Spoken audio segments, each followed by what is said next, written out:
पुनः आपके सामने जो है मैं शैलेश कुमार मिश्रा आप सभी लोग का चंद्रभान इंटर कॉलेज के द्वारा गौर भर्ती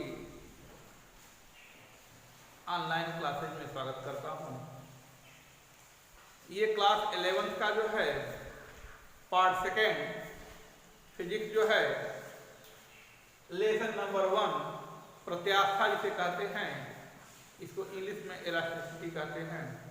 इसमें आप अभी तक पढ़े थे, आप लोग विरूपक बल, प्रतिबल पढ़े, विकृत पढ़े, प्रत्यास्था के बारे में पढ़े। आपने पढ़ा विकृत कितने प्रकार के होते हैं, 3 प्रकार के। प्रतिबल कितने प्रकार के होते हैं, 3 प्रकार के। आपने पढ़ा अनुदैर्ध्य प्रतिबल,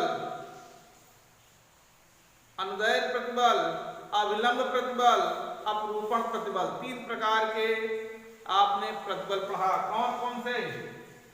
प्रतिबल 3 पढ़े आप, नंबर 1, नंबर 2, नंबर 3। आपने पढ़ा अनुदैर्ध्य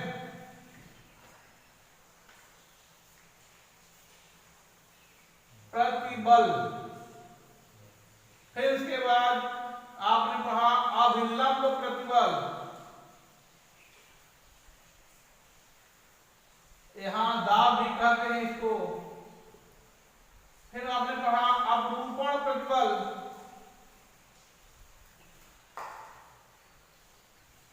फिर इसके बाद आपने विकृत पढ़ा। ये भी आपने पढ़ा 3 प्रकार के।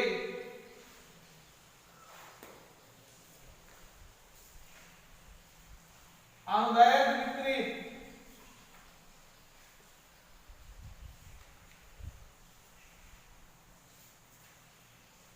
आयतन विकृत, अपरूपण विकृत।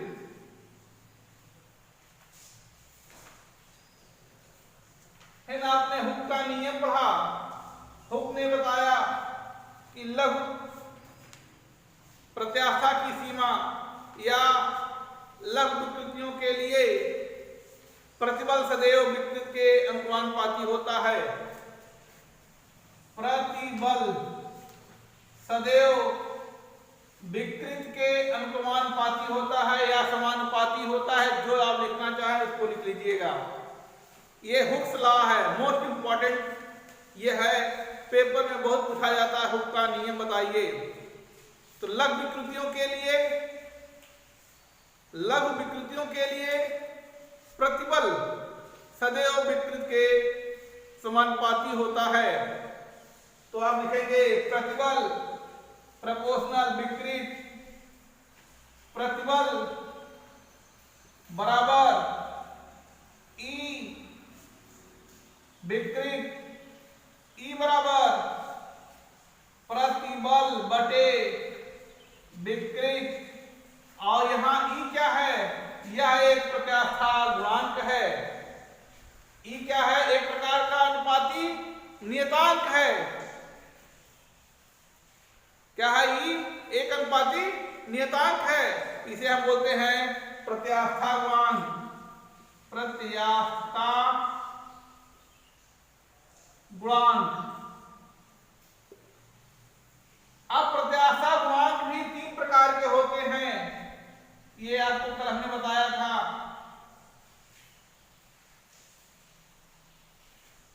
पहला हमने बताया था यंग प्रत्यास्था गुणांक, आयतनात्मक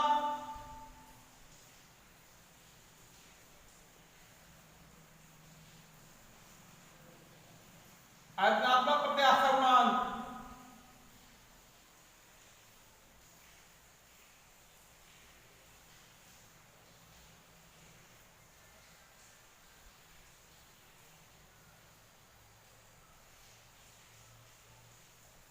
फिर हमने बताया था दृढ़ता कहिए या अपरूपण,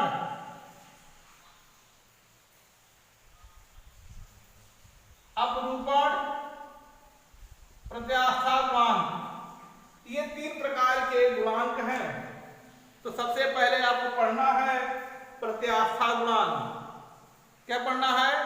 प्रत्यास्था गुणांक। तो देखिए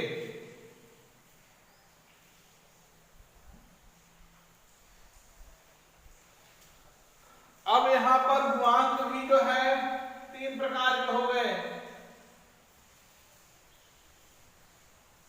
प्रत्यास्थता गुणांक 3 प्रकार के। ये एक यंग प्रत्यास्था गुणांक, दूसरा आयतनात्मक या आयतन प्रत्यास्था गुणांक, तीसरा जो है आपका दीर्घ कहिए या अपरूपण प्रत्यास्था गुणांक। ये 3 प्रकार के गुणांक हैं, नंबर 1, नंबर 2, नंबर 3। अब आपको हेडिंग डालना है नंबर 1 जो आपका मेन है, यंग प्रत्यास्थता गुणांक।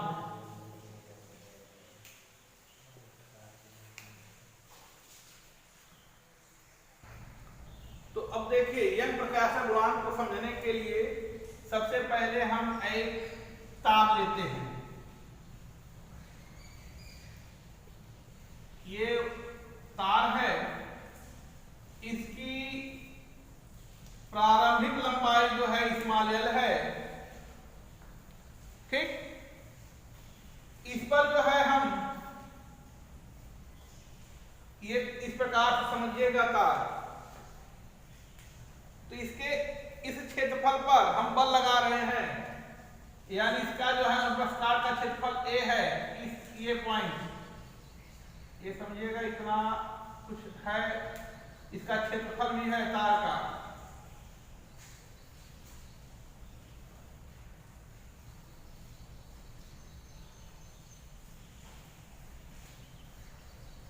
इस पर हम बल लगा रहे हैं, बल, ठीक। तो ये जो है वायर जो है अपनी प्रारंभिक लंबाई से कुछ लंबाई जो है वृद्धि हो जा रही है, इतनी बड़ी हो गई जब बल लगा।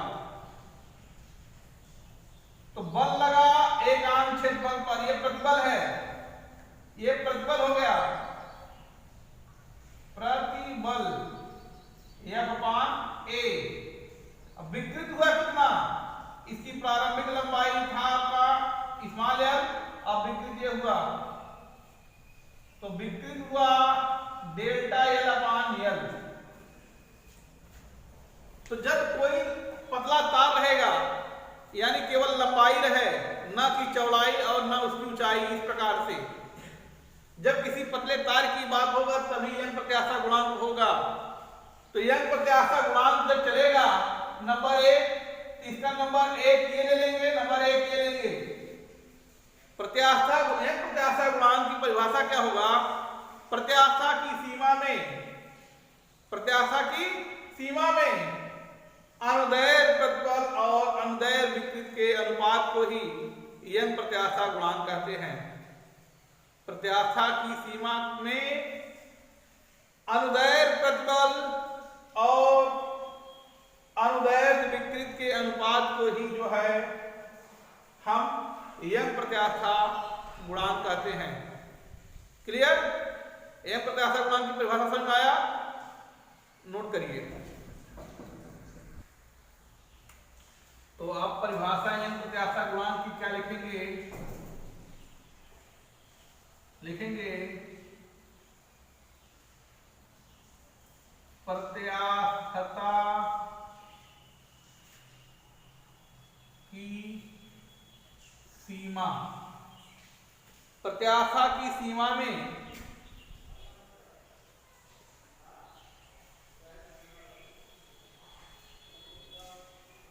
किसी वस्तु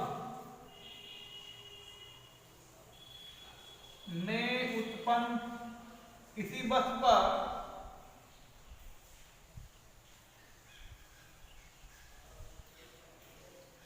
पर लगाया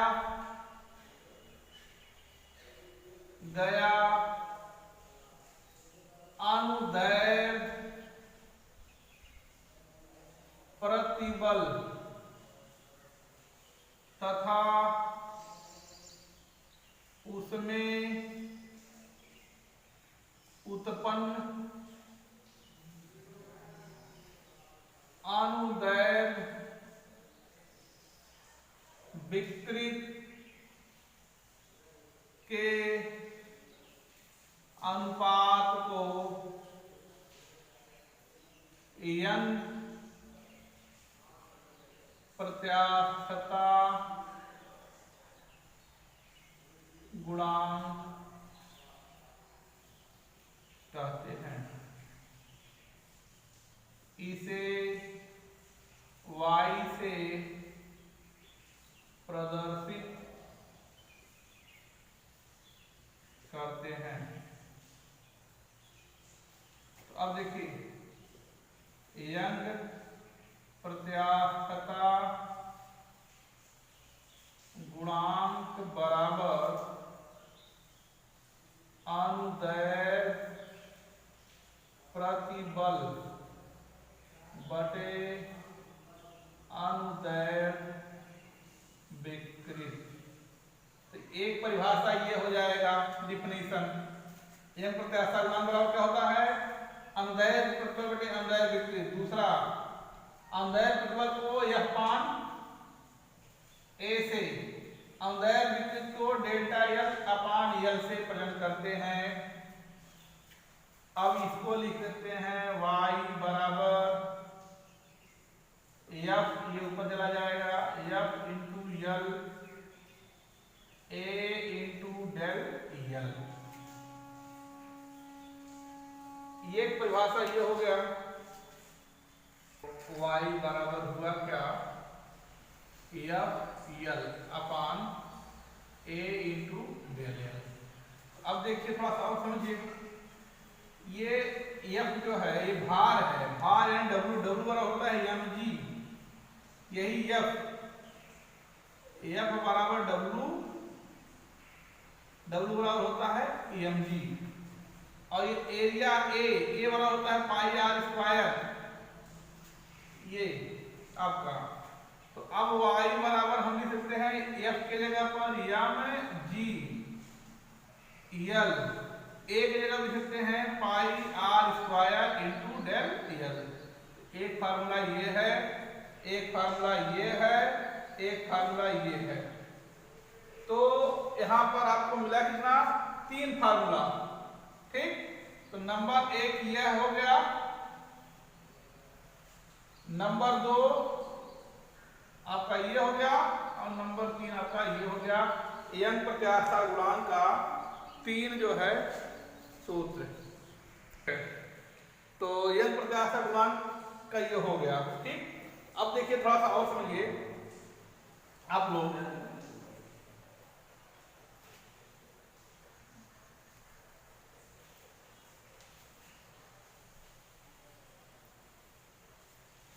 यंग प्रत्यास्थता का मात्रक, यंग प्रत्यास्थता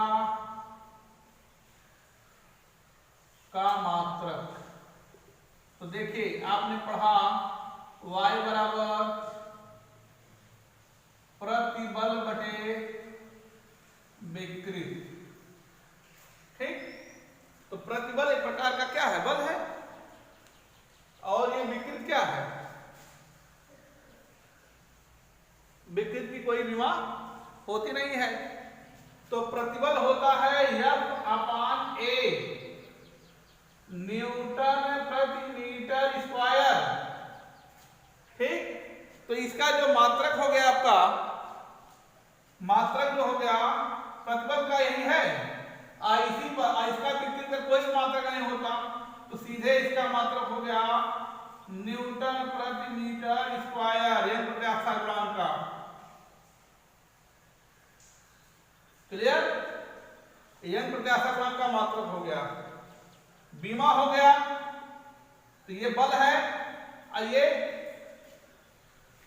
बल का यम है L t के पावर -2, और ये L स्क्वायर, तो हो गया यम इनवर्स t के पावर -2। तो बीमा हो गया यम L इनवर्स t के पावर -2। ये यंग प्रत्याशा गुणांक का मात्रक और विमा है। तो ठीक है, आज जो है इतना आप लोग पढ़ लीजिए। ठीक, थैंक यू, धन्यवाद।